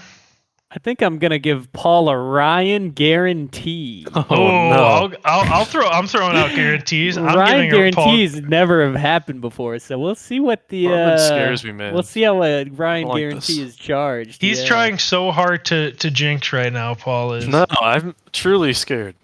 I'm not kidding. It's not gonna work, brother. Yeah, so I'm throwing a Brandon guarantee on Paul to win. Double guarantee. Second matchup here, I'm giving a Nick guarantee against Steve. Because Nick hasn't even set his lineup. Nick's going to be projected to win by more than 10. Kamara's got the suds Steve today has as well. Everyone dead. Yes, Kamara dead, CD dead, Evans dead. I mean, this is a dead team versus Nick's team. Yeah, this is. Things Steve's aren't going starting well. He's not going to start Will Levis. No. Go down. What is Bo Nix projected?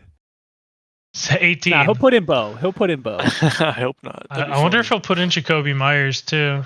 But who would he put him over? I mean, if he has that, Jacoby Myers isn't a terrible option. Yeah. Yeah. This is a. I think Nick's gonna win. I think it actually might be it might actually be closer. Like I might take Steve plus the points just because Nick's team I'm also not like too impressed with. Take out Debo, throw in Nico Collins, and then put Adam Thielen on his flex. I think that's what'll happen. Yeah, probably get his Nico too. Yeah. Yeah. So at that point, it's a bit better. It's just gonna suck if Steve doesn't have Kamara because he had the opportunity this week he's got, I don't know, like $30 left or something. He could have picked Miller up. Some money on some of the running backs, but he could have picked Miller up like I did. He could have picked Miller up. There's like the guy behind Jordan Mason that might play. Is that Miller? No, that's Phillips. There was someone else. There's like a couple decent options to throw money at on running backs. Mm-hmm. Yeah, so yeah, we'll see. Maybe Steve's giving up. I don't really know. We'll have to see what happens there. Now, this is the big boy matchup, though. This is game of the week. Ryan versus man. Dewey. Series split. Those are like identical scores. Look at that shit. Whoa! Series split. Shit. Ryan won the first matchup 132-88. Dewey won the second matchup 132-86. And yeah, now we're here right now. Ryan's projected to win by 2. Is Dewey's lineup set? I would imagine it is. Yeah, Dewey's lineup is set. Ryan, how do you feel about your Smith? Oh yeah. Oh, he's got Smith in. Thank God. Smith back in. This is Dewey's got the potential chance to get 2 keys. Dewey's got the suds. He could. When I looked last, he had Hawkinson in there, and I don't know. I think he might be a little indecisive. Oh, so he's got a case of the indecisiveness. All right, that's true, and I will say I might have a little case too. I might have to put the Jag in there. Start jagging off. Marv and Tank are projected the same. That's crazy. What? Just a big decision to make. Marv or Tank. Too cute. I thought you got a notification saying something. I feel like I'd be such a. Marv could have a 20-point game, He could have a 20-pointer. He could have 2. Anything could happen as well. Technically, anything could happen. I couldn't pick in this. I mean, I'm gonna pick Dewey. I guess, dude, it's tough. Like, Devontae's got a good matchup. Drake London's got a good matchup. Johnny Smith's got a good matchup. Terry, good matchup. Like, everyone's got a good matchup on his team. But I'd say everyone just let up 40 points. I'd say everyone besides like Cup on your team has a good matchup. Yeah, I think so. I don't know. I'm worried about DK. Remember, I'm worried about DK as well. I'm basically worried about DK and Marv. Yeah, those are the two worries that I have there. I will say, Mike was threatening to leave the leave the league because Ryan traded Devontae Smith for DK and Chubb. And I would just like to say that since that trade went down, you had DK injured for a week and then a bye, and then DK has gotten you 10, 8, 8, 7. Yeah. And Chubb, I think Chubb also he did give me a good week. I got the 18.5. 4 or 5, but he got the 18.5, 11.5 for it. But either way, like I still can't believe that was like a league-breaking trade. Yeah, like where was that even coming from? I don't really know. I think in Mike's head, I think Mike was thinking that this was going to be prime time Nick Chubb again or something. Mm-hmm. That's what I'm thinking too. I mean, clearly Gorman thought the same thing when he had traded for Chubb or whatever happened to him. J.K. Dobbins. Yeah, who was like a top 10 option for a lot of the year. Yeah. Mm-hmm. If anything, I guess. I mean, J.K.'s out now. I guess Gorman. Essentially, if you think about it, now that he's in the playoffs, he flipped Dobbins for Devontae Smith. So that's at least a player that's not injured. That's not too bad. But still, that was just a bad move in general. It's hard for me. Paul, do you have anyone in this game you're going to pick to win? I don't have a guarantee in this. Oh, yeah. If Charbonnet plays, then I give you the edge. For sure. Yeah. If Sharp plays, Ryan guarantee. Yeah, I was going to say, as much as I believe in Dewey, if Sharp plays, it's a Ryan guarantee. That's just no question. Also, wow. Until Charbonnet doesn't score 20-plus points, which I will say, I looked at it last night because nothing's worse than being 1 year early on a player, correct, Paul? Mm-hmm. That's happened multiple times. Yes. So I went back and looked. Let's see. I want to check my messages because I went back and typed it all out. Okay, so here we go. Last year I picked Charbonnet, right? For when the games Kenneth Walker got hit, yada, yada, yada. It's a stupid fucking strategy most years because Alexander Madison was the same thing and he had he fucking sucked in games that he filled in for Dalvin for a couple years. Whatever. Charbonnet, I still fell for it last year. Charbonnet, when I played him last year in the games that he started, he got me 7, 6, 15, and 5 points. Ryan has now started Charbonnet in 3 games and gotten 16, 24, and I think he ended with 35 this week. So it's like, I guess maybe I don't know what the fuck happened to him. I mean, I still don't think he's like a great running back in general, but I did see a stat too that made me laugh really hard. He gets so many touches. Yeah, well, not only that, but let me see if I can find the stat on here. I will say, I think he's pretty good. I just don't know if he was this good. He was probably just worse last year in general too, as like talent. I don't know. Like if I had to guess, even like this past game might have like skewed a little bit, but even with that game yesterday, he still might not be at like 4 yards per carry. Like in that one game that the one game that he got you 16 points, like.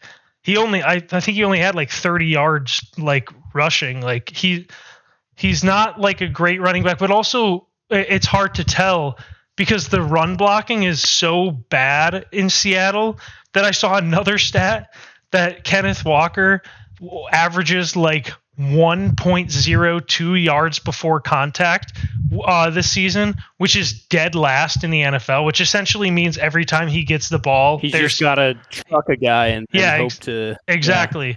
Yeah. And Kenneth Walker this past weekend, Seattle somehow... It was like 3.7 yards before contact, which like if that was a season long like stat would have been like third best in the NFL or whatever. So it's like I've noticed this as well as like for some reason he only has 4.1 yards a game. Yeah, so per touch or whatever.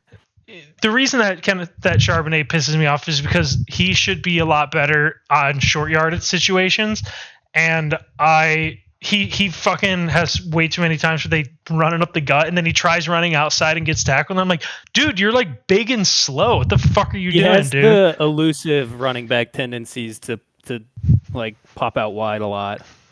Yeah, and then get tackled on the for a 2-yard like, loss on the goal line. Yeah, pisses me off, dude. Pisses me off because I had to watch that probably like 6 times this season as a Kenneth Walker owner. Like they get down with Kenneth Walker and he's tired, so they put Charbonnet in, and then Charbonnet would get it and fucking think that he was like Alvin Kamara or think he was like a little scat back and try running outside and get. Yeah, I'm like, what the fuck are you doing, dude? But either way, like it's pissed me off though because the Seattle run blocking and run scheme, it's like they hate Kenneth Walker. They set him up for failure when they run him, but then Charbonnet gets the backfield to himself and they start getting creative with the runs and the run blocking's good and the running scheme is good. So like, I guess maybe they don't feel like Kenneth Walker can succeed in the same schemes as Charbonnet can. It's very confusing, but you even see it with Charbonnet's averaging 4.1 yards per carry. That's because when Kenneth Walker plays, they still have the same shitty schemes when Charbonnet comes in off the bench to like give Kenneth Walker a break. So like, why is it when Charbonnet starts, they're like, let's run a completely different run offense? I don't know what the fuck the deal is. Yeah, it's very strange. I'd be curious to see what Seattle does. Like, I wonder if they would like think about trading Kenneth Walker or anything. Yeah, I kept thinking of this too. I'm like, they kind of have 2 backs that they could start. I wonder, like, yeah, you go the Detroit route and just really scheme them in, mix them up. But I don't think they're gonna do that. Yeah, and then we're not going to go over the losers. Well, first of all, you see the buys are Kyle's on buy and Dave's on buy, but we're not going to go over the losers bracket matchups. But if you're curious, I am currently projected to beat Austin by 3, but I think Kenneth Walker is still questionable, so I think that's going to change to being like at least even. I don't even know who I have to start. I'll have to figure that out.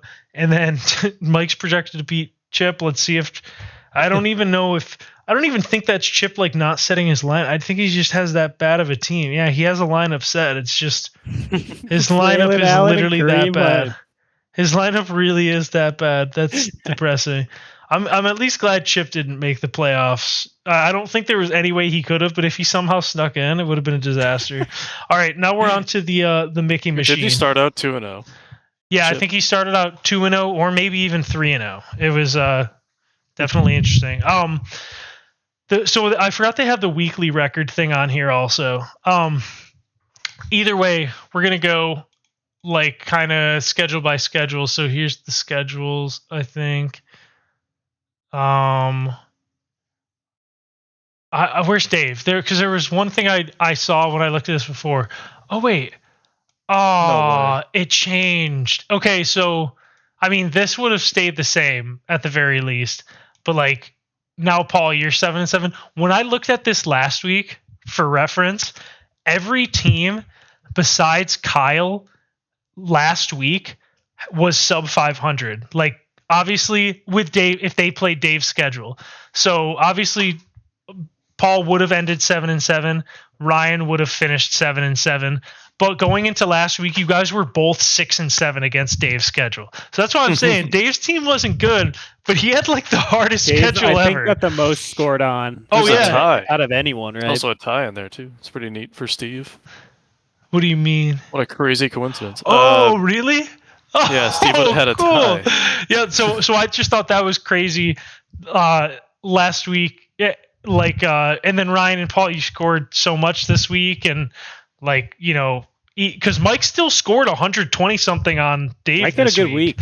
Yeah, so like if you guys even scored like 110, you guys would have been 6-8 with Dave's schedule. Either way, I thought it was crazy. Everyone would have been sub 500 last week with Dave's schedule. That was one thing I saw. Steve, let's go through the Steve one. This should be fun. So I would have been 8-6. Kyle would have been 11-3. Paul 10-4. Gorman 10-4. Dave still would have been 3-11. Nick 11-3. Steve, I think Steve ended 8-6, so I guess that would have been the same. Dewey 9-5. Let's see. Austin would have ended 7-7, so that added like 3 extra wins for Austin or 2. Chip would have been 7-7 with Steve's record. Oh, and I think Chip also had like 4 or 5 wins. And then Ryan, you would have had the same record, right? Didn't you end 9-5? No, you were 8-6. You were 8-6. So everyone would have had at least one extra win with Steve's schedule. Dewey's was somewhat the same. Gorman would have been the same. Dave would have like borderline made the playoffs with Dewey's record. Or with Dewey's schedule? What the fuck, bro? Let's see if there was any situation where Dave would have made the playoffs. 7-7 with Nick and 7-7 with Dewey is. Wait, we need to give. Yeah, Dave, come on, dude. You should have Dewey's schedule. Yeah, like that would have been pretty. Did you dirty, Dave? Yeah. Also, think about it. Dave didn't set his lineup like any of the last like 3 weeks. Dave actually, with those records, like with those schedules, and if Dave set his lineup past like week 10. Dave actually might have had like an above 500 record, but even the fact that there are 2 schedules that he would have been 500 just shows how like crazy fantasy can be. Now, Mike, I think Mike's just not close in any of these. Let's see. There's another tie. If I had Kyle's record, bottom left. Whoa! What the heck? Whoa! That's crazy. What the fuck? You would have been. I would have been 6-8 too. I mean, I guess I was 7-7. You would have been 6-7-1. Dude. We saw how much people scored on him, and he was still the buy. Austin would have been 3-11. Chip somehow would have had an extra win with Kyle's schedule. Meanwhile, Ryan would have had 2 less wins. Dubag would have had 7-7. No, that can't be right. Where is Dave? What it says. No, Dave would have been 2-12 with Kyle. Dewey. Oh, Dewey. Oh, Steve. Yeah, that's crazy. Yeah, Dewey and Steve both would have been 7-7. I think it's so strange. But somehow Paul would be 8-6. I mean, it just depends on like how things like match up. Let's see. Austin would have been in the playoffs with Dewey's schedule, Ryan's schedule, my schedule. Who else was on the verge of playoff? I mean, I guess I would have been in the playoffs with Steve. Wow, Ryan, I would have been 9-5 with your schedule. What the fuck? So, not surprising though. But I guess if I had Steve, Dewey, or Nick's schedule, I would have been in the playoffs. That was your best matchup. Fine. Let's see. Are there anyone? Gorman would have missed it. Wow, damn, Gorman. Give me Paul's schedule. I'd have 11 wins. Sheesh. Where? No way. Klingon merchant. Go all the way down. Oh my goodness, Paul. Paul, Mickey. Wait, Paul, this is Mickey as fuck. Dewey, oh my 9-5. God, look at all the 11s in my team. 10-4, 11-3. I still would have been 7-7. Paul, what is this Mickey schedule you have going on? Second highest scorer. Mickey. All right, let's. Last year. Some people do a thing where they go.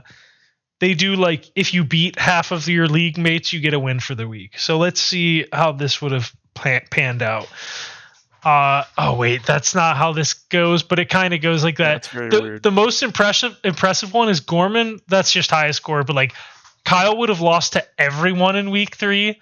Mike would have lost. That was when he dropped 40 points on me. Wait a second. Is every week gonna have someone that would have lost to everyone? That can't be right, right? Oh, yeah, you're right. You're right. Because lowest score. You're right. All right. Because I was about to say, I want to see how many Mike times. Only dropped 80. I think. Mike would have lost to everyone. Well, I want to see. Mike would have lost to everyone or everyone besides one person. 1, 2, 3, 4, 5, 6, 7, 8 of the 14 weeks. Mike was basically lowest score. Dave, 1, 2, 3. So that's crazy. Let's see. There was something else I was gonna look at because it caught my eye. God damn it. Oh, but Mike did have the highest score in a week, which is fucking hilarious. Mike was like go big or go home. If he won a game like 8-3 against people and shit. Actually, let's look at these total records. Kyle went 109-45. Paul went 154. Ryan went. I got a tie. 98-55-1. Nick went 98 and 56. Dewey went 86 and 68. Why are there two? Oh wait, that's not two watermelon fiends. Who is this? Gorman went 79 and 75. Steve went 72 and 81 and 1. I went 72 and 82. Austin went 66 and 88.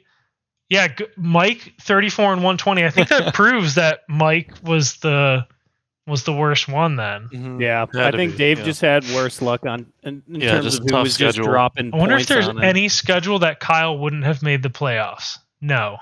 Is there any schedule? Yeah, it was Dave's schedule. Paul wouldn't have. Second Paul and score. Ryan's schedule. Yeah, that's so weird. I was going to say my worst schedule would have won the tiebreaker somehow. Dude, there's a lot of schedules. I'd have 11 or no, 10. Because technically, if this happened, then Gorman, if you had Dave's schedule, I don't know if it's guaranteed that Gorman would be 7 and 7. It might everything else different, wouldn't it? Regardless, though, we're saying it would be close at the very least. Ryan, it was only Kyle's schedule. It's the one. Dave's schedule, like yeah. Dave's, it's just so funny, Dave's, dude. That's so fucking hilarious. Yeah, is there anyone that everyone would have been 5? Yeah, Dave and Mike's team, excluding Dave and Mike's team, I think everyone would have been 500 and above against Dewey, and that includes Chip, which is fucking crazy. Everyone would have been 500 and above. I don't think so against your Steve. team. Oh, I guess against your team too, Ryan. Everyone would have been 500 and above. 3 is a 5. No. I'm saying excluding Dave and Mike. Oh yeah, Mike. Yeah, you gotta I get don't them count out them. there. And then Steve, I think, is the same thing. Yeah. So yeah, everyone would have finished 500 or above with Steve, Ryan, and Dewey's schedule. Besides, obviously, Mike and Dave. And then the only difference in mine. Are you Bert? Yeah, the only difference in mine would be Steve would be 6 Steve and 8. gets in. No, he would be out. He doesn't get in. Yeah. So Steve doesn't get in. Steve's lying, dude. Dude, the wait a second, Ryan. I'm just thinking right now. Everyone would have been. There's that week that everyone would have beaten Kyle when he scored 40 against you. Yeah, that was why on the bottom there he goes 0-11 in the third week. Good times. Yeah, but I guess that's how we prove the Mickeys here. But I do say Mickey Crown obviously goes to Steve. Just has to. He earned it. Congratulations, Steve. Yeah, and then it's playoff time. Everyone's excited. Everyone's got their picks in. Actually, let's just right now with you guys on. It's gonna be Edges for some reason. Like sometimes doesn't show my teams, but either way, my pick. It's so tough. If Charbonnet plays multiple weeks, I think Ryan wins it all. If he doesn't, I think Dewey wins it all. If Charbonnet plays 1 week, which would be this week against Dewey, then I think Paul wins it all. I think Kyle wins it all. But it's going to be, I think regardless, Paul is guaranteed a spot in the championship. That's my playoff guarantee. Paul, who do you think is going to win it all? And then what's your playoff guarantee? I don't know if I could. Well, playoff guarantee. This is kind of like a cop-out, but whoever comes out of that top spot to make the championship is going to win it. This is the Paul he's trying to jinx right now. You hear this, Ryan? You hear this? This is Ryan, dude. He's trying. Paul was like, he's trying to counter my jinx. Paul said he was not 8.5 out of 10 confident, which is super confident. But who I think will win it all is probably Kyle. Like his team is the best. Okay. But it's just such a hard path that who knows what could happen there. He could have just a down week. That's why it's scary picking. Like I think the safe option would be saying Paul wins it all because you have a guaranteed championship appearance. It's like in when you're filling out your bracket like for college basketball and you're like, man, I want to pick this team, but this team like is totally gonna like Mickey path. Yeah, they're that like Duke always gets. Yeah, it's like Wait, this so team's you're like saying you have the Mickey path, Paul? I'm Duke University. Oh, you're if Duke Paul, and Mickey? If Paul wins it all, then Paul is Duke and Mickey. Paul or Ryan, what's your playoff you guarantee? Heard it here first. What's your playoff guarantee? I got Kyle. And that's your guaranteeing he wins? I just think the bye is so strong that so you have it'd Kyle be hard winning for me it not all. to pick Kyle. You have Kyle winning it all, but do you have a playoff guarantee? A guaranteed thing that's going to happen in the playoffs? I don't. I'm abstaining. Damn. No guarantees allowed in the playoffs. This Guarantee Dewey to win. Come on. I think this is going to be an awesome playoffs, and I'm not trying to guarantee anything. My guarantees are still I am guaranteeing Paul in the finals. That's my guarantee. I'm very confident. Actually, wait, I'm guaranteeing Paul in the finals. Jonnu Smith goes off for 20 every week until the last week. No, my thing to watch for is Jonnu Smith 6 points, TJ Hawkinson 15, Ryan wins by 2. The 2Q dub. Yes, the 2Q dub. Yeah. All right. Well, this episode's like 2 hours long, so we're going to end this right now. But before we go, does anyone else here in the call have anything they want to say to the fans at home? I got just something for the fellas at home. Okay. The Babbies are coming up. We're brainstorming ideas. Yeah. We got to think of categories and all that jazz. So, do you have any ideas? Babbies IRL. Yeah. The real ones, watch until the end. You guys probably have good recommendations. Might as well throw them down in the comments below. So, we already got ideas. We'll reuse some from last year and all that good shit. Yeah, equals 3. All that. All right. Yeah, Ryan, you got anything to say? I don't got anything. Let's have a good playoffs, boys. Let's have a good playoff, boys. And yes, the Bappy is very important. Give us your idea recommendations. We're going to be workshopping some things too. But if no one else has anything else, then Footbap Nation. Let's ride. Let's ride.